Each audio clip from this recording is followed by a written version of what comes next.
प्यारे बच्चों नमस्कार। आज मैं आप लोगों को इंग्लिश स्पीकिंग प्रैक्टिस क्लास 6 में एक बहुत ही बढ़िया टॉपिक पढ़ाने चल रहा हूँ। ये ऐसा टॉपिक है जो देखने में आपको अगर देखोगे तो इसका जो ट्रांसलेशन है, इसकी जो लैंग्वेज है, ये प्रेजेंट इंडेफिनिट टेंस में शो हो रहा है, लेकिन ये जो है एक्चुअल में बात कर रहा है प्रेजेंट कंटिन्यूअस टेंस की। मतलब टेंस तो हमारा देखने में लगता है कि ता है, ती है, ते हैं, तो प्रेजेंट इंडेफिनिट टेंस की तरह है, लेकिन एक्चुअल में इसकी वर्ब जो है प्रेजेंट कंटिन्यूअस टेंस की है। तो आज हम आपको ये बताना चाहते हैं कि यदि इस प्रकार के सेंटेंस आपको मिलते हैं तो आप इसका ट्रांसलेशन कैसे करेंगे। इसको समझने के लिए वीडियो जरा आप पूरा देखें तो आपको बेहतर तरीके से समझ में आएगा। चलिए हम आज एग्जाम्पल स्टार्ट करते हैं। वह पढ़ता रहता है। वह पढ़ता रहता है। अब देखने में आपको ता है, ती है लग रहा है, लेकिन अगर इसकी वर्ब पे आप ध्यान दीजिए, इसके कार्य पर ध्यान दीजिए, तो ये क्या दिखाई रहा है कि वह पढ़ता रहता है। मतलब कार्य जो है कॉन्टिन्यूअस में यानी कि जारी रहता है। तो क्या बोलेंगे इसको, आप कैसे ट्रांसलेट करेंगे?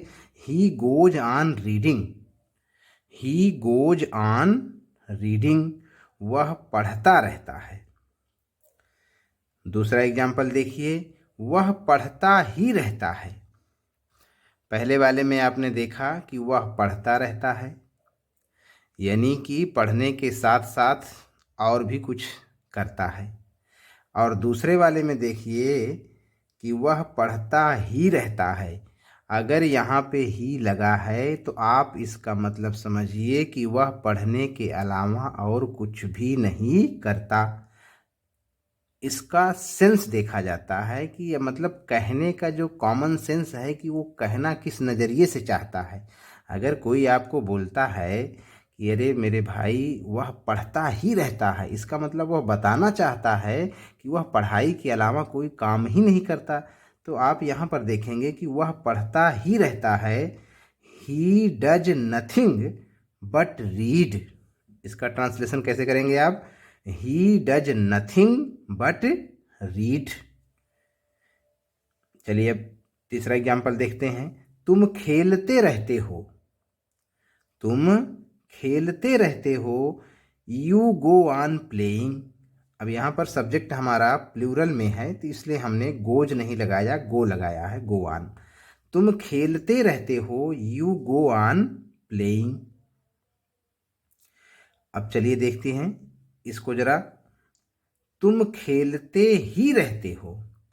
अब यहाँ पर वहाँ कार्य को उसने फोकस कर दिया कि तुम खेलते ही रहते हो, अर्थात आपको डांट पड़ रही है, फटकार पड़ रही है कि तुम खेलने के अलावा कुछ भी नहीं करते हो, अर्थात तुम खेलते ही रहते हो। तो यहाँ पर इंग्लिश में कैसे बोला जाएगा कि you do nothing but play. You do nothing but play. तुम खेलते ही रहते हो। अब इसका नेगेटिव आप कर लेंगे। मैं एक इंट्रोगेटिव आपको बता देता हूँ। क्या तुम खेलते रहते हो? क्या तुम खेलते रहते हो? Do you go on playing? Do you go on playing? अब इसका जरा देखिए इंट्रोगेटिव कैसे हो। क्या तुम खेलते ही रहते हो? इंट्रोगेटिव में बात हो रही है। क्या तुम खेलते ही रहते हो? तो डू यू डू नथिंग, यहाँ ध्यान रखने वाली बात है आपको कि do you do nothing but play. क्या तुम खेलते ही रहते हो? ये तो हो गई आपकी बात प्रेजेंट टेंस में, यानी कि खेलते रहते हो, पढ़ते रहते हो। अब इसी बात को अगर पास्ट में कहना चाहें तो आप कैसे बोलेंगे? पास्ट टेंस में कैसे बात करेंगे? तो आइए देखते हैं पास्ट टेंस का एग्जाम्पल। वह पढ़ता रहा। वह पढ़ता रहा। इंग्लिश में ट्रांसलेशन इसका कैसे करेंगे? He went on reading. वह पढ़ता रहा। अब चलिए इसका दूसरा देखिए। वह पढ़ता ही रहा। अब इसमें जो है ही लगा दिया गया, इसका मतलब कि उसने पढ़ाई के अलावा और कोई काम नहीं किया, वह पढ़ता ही रहा। तो इंग्लिश में कैसे कन्वर्ट करेंगे इसको? He did nothing but read. He did nothing, NOTHING, nothing but read. दूसरा एग्जाम्पल देखिए, मैं खेलता रहा। I went on playing. मैं खेलता रहा। अब इसी में आपको बोल दिया जाए कि मैं खेलता ही रहा, तो आप अपने आप को ये क्या दिखाना चाह रहे हो? इसका मतलब ये होता है कि मैंने अपने लाइफ में मैं खेलता ही रहा, खेलने के अलावा कुछ नहीं किया, सो आज मुझे दिक्कत हो रही है। तो इसको कैसे आप करेंगे कि मैं खेलता ही रहा। I did nothing but play. I did nothing but play. मैं खेलता ही रहा। जरा इसका भी इंट्रोगेटिव देखिए, क्या मैं खेलता रहा? तो आपको रूल पहले से ही पता है, बताने की जरूरत नहीं है। Did I go on playing? क्या मैं खेलता रहा? तो कैसे करेंगे आप? Did I go on playing.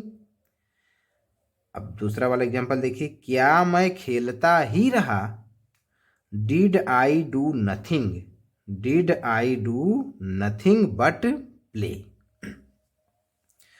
मेरे प्यारे बच्चों, यदि इस प्रकार के सेंटेंस आपके सामने आते हैं तो आप उनको एकदम रट लीजिए, बिल्कुल समझ लीजिए। इंग्लिश में आपको सेम टू सेम हूबहू इसी तरीके आपको बोलना है, तो आपकी इंग्लिश बिल्कुल ही मजबूत होगी और मेरा वादा है कि आप इंग्लिश बोलने लग जाएंगे, बशर्ते आप इन छोटे छोटे सेंटेंस पर ध्यान देना शुरू कर देंगे।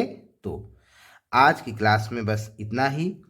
यदि आपको वीडियो अच्छी लगे तो आप लोग इसको लाइक, शेयर और सब्सक्राइब जरूर करें। जय हिंद, जय भारत।